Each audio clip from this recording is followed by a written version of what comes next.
Question: I was a tenor player and only just started getting serious with playing traditional. When rolling or using the rebound for multiple strokes on the left, I find I am losing control of the stick. Should my cuticle on my ring finger leave the stick ever so slightly in that scenario? If you are playing and you pull your fingers off like this, it's going to give you less support and it's going to actually make it so that you tighten up. So if you pull your fingers off, if you're holding your sticks like this, and then you pull off like this, you're gonna get a lot of tension right down in here, and that is bad. If, however, like you mentioned in here, you said ever so slightly have the fingers leave the stick, that is completely fine. Why? Because it's making it so that you have space in here for the stick to be able to vibrate. So while I'm playing through stick control, I want to make sure that my stick actually vibrates along the stick when I hit. I don't want to choke off the sound by squeezing too hard, and then you get a thinner sound that is not as robust in terms of like its volume and whatnot. So to get a full sound, you should literally feel the stick vibrate and hear a hum come off of the stick when you are playing. So I'm going to be playing through stick control slow and trying to make sure that both of my hands can feel that little tickle from the stick and hear that hum on both of them. If you don't ever have sticks and you want to practice, you can just practice with your wrist and actually just play through whatever you would normally. Or if you can't even do that because you have to be like quiet or something, you can mentally practice. There have been some studies that show that it's about 80% as effective, like on physical, some kind of an activity like shooting hoops with basketball. It'll be as 80% as effective as if you actually practiced it. Now you need to be able to like mentally visualize it in a way that it's like you have kind of like muscle twitches, like you really feel like you're doing it without actually physically doing the motion. But there is research on that. How do I know? Well, because I'm a researcher. I have a PhD in music education, and now I create content for fun and to help people. Let's try 180. I think we can do it. Just believe in yourself, Jared. It doesn't take decades of practice. It just takes your belief that you can play fast. That's what it is, right?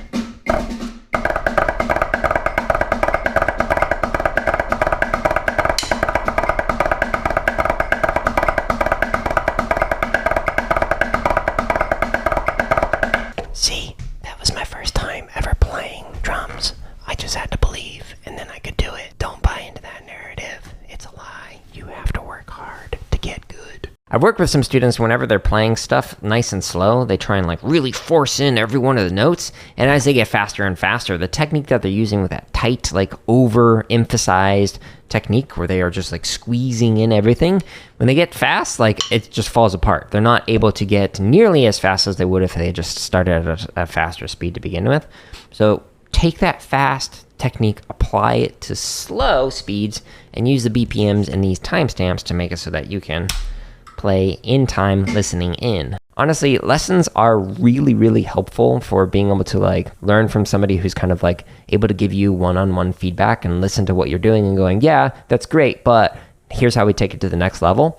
But you don't necessarily need that if you are self-motivated. I highly recommend just getting many different perspectives. So a multi-perspectival approach is the best way that I recommend doing this, but you don't have to do that by paying money. You can do this all online. So I used to teach in person. I do private lessons. I've taught every grade, kindergarten through doctoral student. And I have to say that I think you can get the majority of the benefits doing asynchronous, just like learning from like YouTube and like content, like on Drumeo on my website, or searching for just other drummers on YouTube, and take everything with a grain of salt. So everybody has their own different perspectives. And once you start to learn that variety of perspectives, then you can kind of refine and what works best for you and your hands and your goals for what you're trying to do as a percussionist. We're going to end with this. My arms are done. They are like engorged with blood right now. A vampire would probably be very into that, shall we say.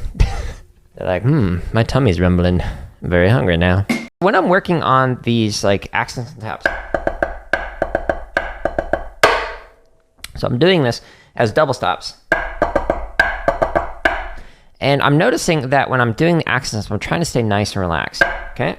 Because it's going straight into a tap, I need to just stop my wrist from moving while doing this. So, however, when I'm doing that, because I'm staying nice and relaxed, there's a little bit too much wiggle room in there on those taps. And that's what's creating some of those flam double stop sounds as opposed to the popping sound that I want. So what I'm trying to do is like refine my technique just enough so that I get a nice relaxed accent without like forcing it in or anything like that. And then in the taps, it's nice and consistent because of the space that's in between the hands is still relaxed, but not so much that it's an inconsistency from one hand to the next. If you were to just sit there and only play at what you're comfortable playing, like slow or a moderate tempo, then you're never going to be able to push your hands to play faster or your brain to think faster whenever you're doing this. So spend maybe 5-10% of most of your time intentionally chopping out, going faster than you should to kind of push your hands and your brain to go a little bit beyond your control. If you knew Suzie like I knew Suzie, then you would say hello.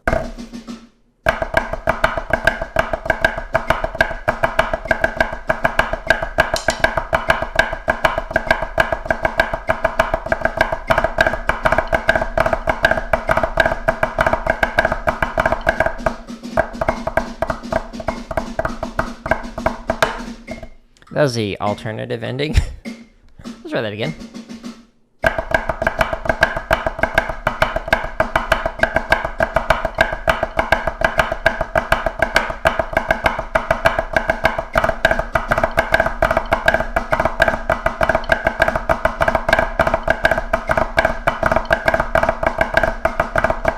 The majority of my practice time is spent practicing slow, and then I will gradually speed it up. But at the end of my practice sessions, I like to just go faster than I should or can currently play, so that way I can slowly start to just get better and better with my speed as well as my technique and whatnot. There's over 1,200 hours of content, and there's new play-along being released every single day. There's a bunch of stuff on here for your chops, so if you're working on rudimental stuff, check these out. Like, these are some fun ones to play. If you're working on drum kit, it's kind of an excerpt from a stream. You can see how I develop limb independence, or attempt to, and continue to work on it. It's based off of a variety of research like neuroscience and sports psychology. All sorts of different things kind of came together to create that. Here are some charts that I use. And then if you want to work on technique, I highly recommend taking a look at these like different grid variations. And then there's a bunch of different technique exercises. On here are a bunch of like drum tips in general that I would recommend taking a look at if you're interested in it. All the previous live stream stuff on here, so you can see how I practice things on drum kit, on rudimental, etc. That's how you can learn from the content that I create.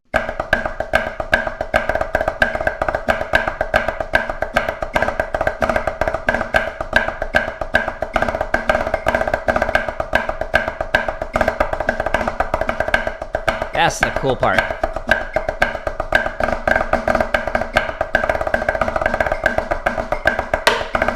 So that last measure of the second line is sweet. So it's a book report into a slurred putida kind of a feel compared to the diddle. It's such a cool little phrase right there. And if this is too fast for you, well, I got you. You can slow this down all the way to 40 or as fast as 200, and it just goes one beat at a time. Link at the top of the screen.